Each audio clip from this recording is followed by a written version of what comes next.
السلام عليك يا أبا عبد الله. السلام عليك يا ابن رسول الله.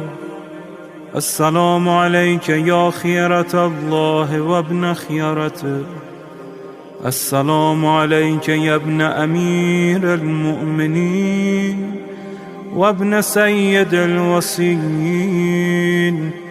السلام عليك يا ابن فاطمة سيدة نساء العالمين.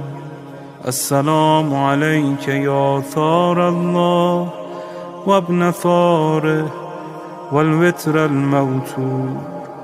السلام عليك وعلى الأرواح التي حلت بفنائك. عليكم مني جميعا سلام الله أبدا ما بقيت وبقي الليل